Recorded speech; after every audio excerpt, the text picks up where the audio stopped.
Sahabat Ruang Diri, saya sengaja memakai bot karena pertanyaan dari Mas Fikri yang terkait dengan buku Soul Journey pertama. Di sana ada kecerdasan tak terbatas, atau kemudian saya menuliskannya sebagai Infinite Intelligence.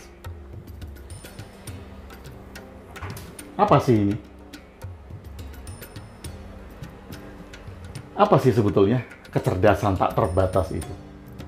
Nah, sebelumnya mari kita sedikit melihat bahwa banyak hal-hal yang terjadi sepanjang kehidupan manusia, di mana manusia kemudian tiba-tiba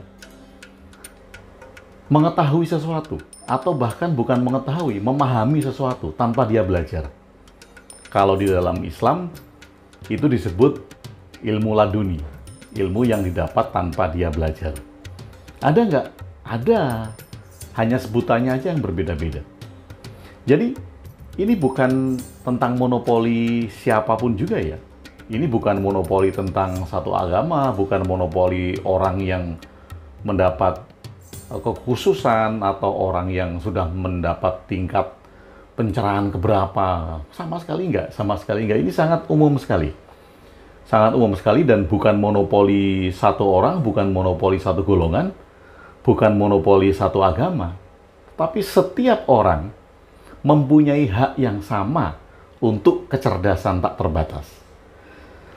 Jadi ada banyak yang mengalami bahwa tiba-tiba dia paham tentang sesuatu.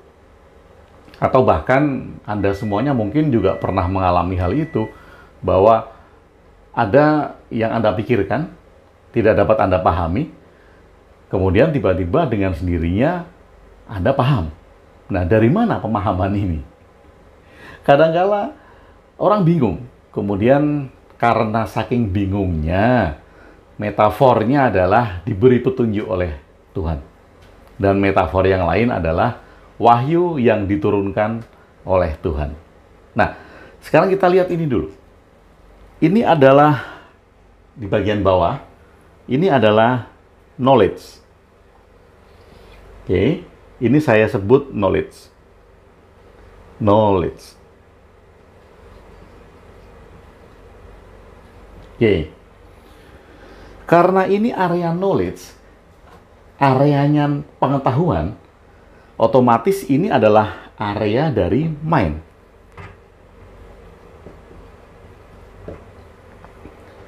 Ketika Anda belajar, ketika Anda membaca buku, Anda mendengarkan kajian, Anda mendengarkan orang yang menceritakan tentang ilmu pengetahuan, ini akan menjadi referensi knowledge Anda. Ini berada di mind. Dan setiap orang juga bisa belajar. Setiap orang bisa memberikan pengetahuan di dalam mind-nya. Kemudian, dia mempunyai pengetahuan di area mind. Ini knowledge. Anda belajar apapun, Anda berpikir apapun, Anda membaca, Anda melihat berita, Anda memasukkan informasi-informasi di dalam pikiran Anda, ini adalah areanya area knowledge. Karena ini area knowledge, makanya bisa dipelajari. Karena knowledge, karena itu pengetahuan, ini ilmu pengetahuan. Bisa dipelajari. Areanya adalah area knowledge. Kemudian, ini saya berikan batas yang tidak bisa dicapai oleh knowledge, oleh mind. Kenapa? Karena mind hanya bisa mendeskripsikan, hanya bisa melihat, hanya bisa menilai, dan bisa menerjemahkan sesuatu yang paling tidak berada di dalam taraf yang sama. Paling tidak. Dia bisa deskripsikan. Apalagi ke bawah. Sangat bisa dideskripsikan. Nah, untuk itu, ketika seseorang menganggap, mengalami pengalaman-pengalaman spiritual, kemudian dia bilang bahwa saya dibawa ke surga. Surga itu ada pohon-pohon rindang, kemudian suhunya juga sejuk, tidak ada panas yang terlalu, tidak ada dingin yang terlalu. Nah, selama seseorang masih bisa mendeskripsikan sesuatu, areanya adalah mind. Mind bisa mendeskripsikan sesuatu di bawahnya atau paling tidak setara dengannya. Areanya adalah area mind. Jadi siapapun juga yang menceritakan dan bisa mendeskripsikan dengan detail apa yang disebut pengalaman-pengalaman mistiknya, dia belum melampaui dari mind. Dia belum melampaui dari knowledge. Karena masih bisa dideskripsikan oleh mind. Dan mind masih bisa dengan detail menjelaskan itu. Nah, makanya kemudian Nabi Muhammad sangat sulit untuk menjelaskan Isra Mi'raj. Kemudian ketika para sahabat, ketika para masyarakat mendesak bertanya, mau tidak mau, Nabi Muhammad hanya mengeluarkan sebuah simbol. Karena tidak bisa dideskripsikan. Siapa yang mengajak saya pergi? Perginya kemana? Apakah betul pergi ke atas? Ini kan hanya metafora saja. Bahkan di dalam buku Unexpected Journey, saya menjelaskan bahwa Sidratul Al-Muntaha itu merupakan sebuah metafora. Perjalanannya ke arah mana? Nabi Muhammad nggak tahu. Karena apa? Karena melampaui pikiran. Unlogic, nggak logik. Karena dipaksa oleh masyarakat untuk bercerita, maka kemudian yang keluar adalah simbol. Siapa yang mengantar kamu Borak? Ini simbol.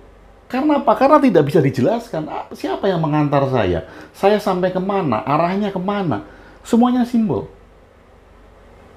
Karena ini adalah area knowledge. Dan ada batas yang tidak bisa ditembus oleh mind, oleh knowledge. Makanya area di sini dinamakan knowing.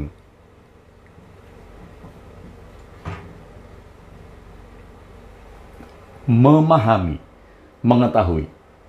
Tetapi bukan berasal dari pengetahuan. Knowledge dan knowing merupakan dua hal yang berbeda. Knowledge adalah produk mind, knowing adalah produk dari infinite intelligence. Jadi, ini bukan monopoli satu orang, bukan monopoli satu golongan, bukan monopoli satu agama. Makanya demikian, ada ide yang kelihatan sama. Bahkan kemudian ada ide yang dibilang dicuri oleh orang lain. Bukan. Kalau dibilang sama, ya sama karena sumbernya sama, kecerdasan tak terbatas. Kalau dibilang dicuri, enggak juga. Siapapun yang bisa mengakses ke sini mempunyai hak yang sama atas kecerdasan tak terbatas itu. Karena ini area yang tidak membutuhkan mind, makanya mind cukup berhenti sampai di sini saja.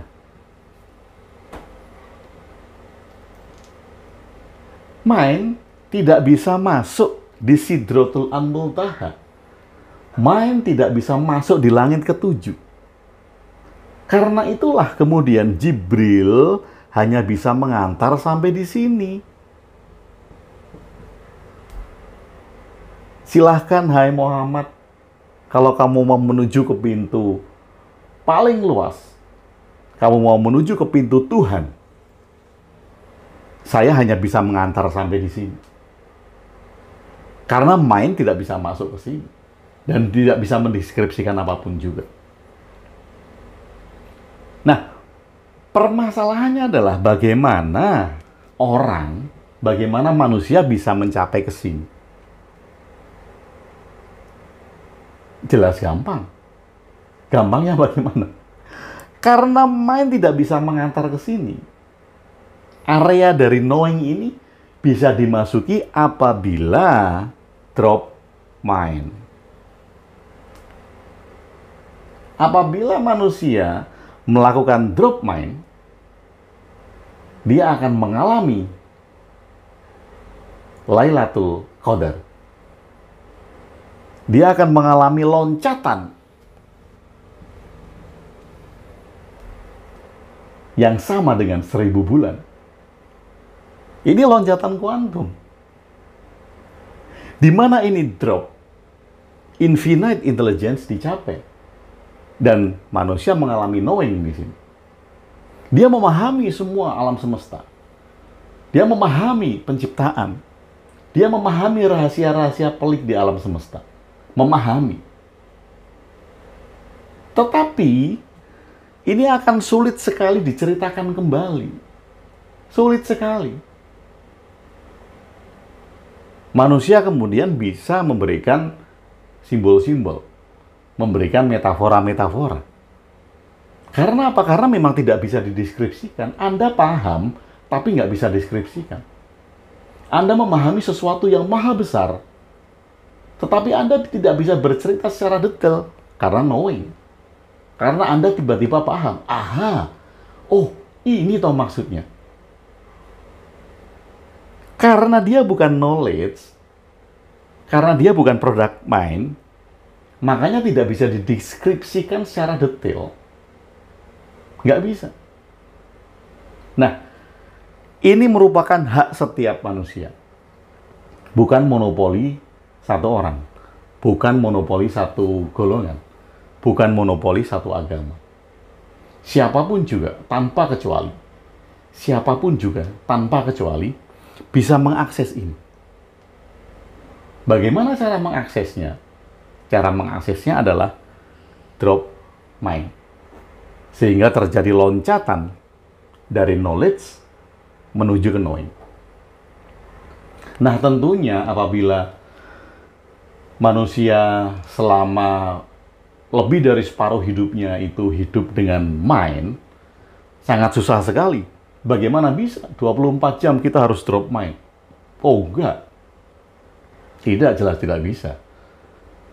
Saya pernah menuliskan dan pernah memberikan di kajian bahwa drop mind ini tidak terjadi selama 24 jam. Karena apa? Karena kita hidup di dunia, ada masyarakat, ada keluarga, ada teman, ada orang-orang di sekitar kita yang tentu saja kita masih menggunakan mind untuk berinteraksi dengan mereka. Nah, infinite intelligence atau kecerdasan tidak terbatas. Sekali lagi, ini bukan produk knowledge. Bukan produk mind. Apabila dia produk knowledge, apabila dia produk mind, bisa dipelajari. Bisa diketahui. Bisa dideskripsikan detail. Tetapi karena ini adalah bukan produk knowledge, ini nggak bisa dipelajari. Tidak bisa. Kecerdasan tak terbatas ini nggak bisa dipelajari. Tetapi ketika kita mengakses ke sana, semua rahasia akan diketahui. Semua rahasia alam semesta akan diketahui. Dan pengetahuan itu tiba-tiba Anda pahami. Sekali lagi, kalau di dalam Islam, ini disebut sebagai laduni. Ilmu yang didapat tanpa belajar. Nah, karena mind ini penuh ego, karena mind ini penuh keinginan, nah, manusia yang berkeinginan untuk masuk di dalam knowing nggak akan bisa. Karena apa? Karena dia membawa keinginan untuk masuk ke sini. Apalagi kemudian kalau dia punya tujuan ideal agar mengetahui seluruh rahasia alam semesta. Itu adalah ideologi. Ideologi, keinginan, ego tidak akan bisa dibawa masuk ke sini. Jadi totally, untuk masuk di area knowing, untuk mengalami infinite intelligence, totally drop your mind. Dan areanya jelas. Knowing ini kalau di dalam bahasa Jawa disebut suwung. Ini hanya masalah bahasa saja. Kalau di dalam tataran fisika kuantum, ini disebut zero point field.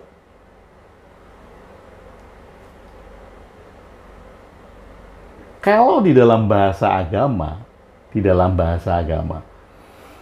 ini dimetaforkan dengan bertemu Tuhan. Di dalam bahasanya Aja Bram, ini disebut mindfulness. Apalagi kita hanya terbentur masalah bahasa, sehingga kita mengira bahwa istilah-istilah itu adalah hal-hal yang berlainan dan berbeda-beda. Enggak, sama. Knowing. Dan batasnya jelas. Knowledge itu adalah produk mind, knowing bukan produk mind. Dan kecerdasan tak terbatas merupakan hal yang dipahami dengan sendirinya, diketahui dengan sendirinya, tetapi akan sangat sulit untuk dideskripsikan kembali. Maka itu, pada saat Rumi berada di sini, dia hanya bisa berpuisi. Dia hanya bisa mendendangkan syair-syair. Para master menghasilkan karya sastra dengan metafora-metafora yang sangat indah. Berpuisi. Dan mereka tidak mendeskripsikan sesuatu. Karena apa? Karena tidak bisa dideskripsikan. Yang bisa mereka ajak adalah bukan mendeskripsikan ini. Apabila ini dideskripsikan, dia akan menjadi knowledge. Akan menjadi produk dari mind. Para master kemudian tidak menjelaskan ini. Mereka mengajak untuk masuk ke sini.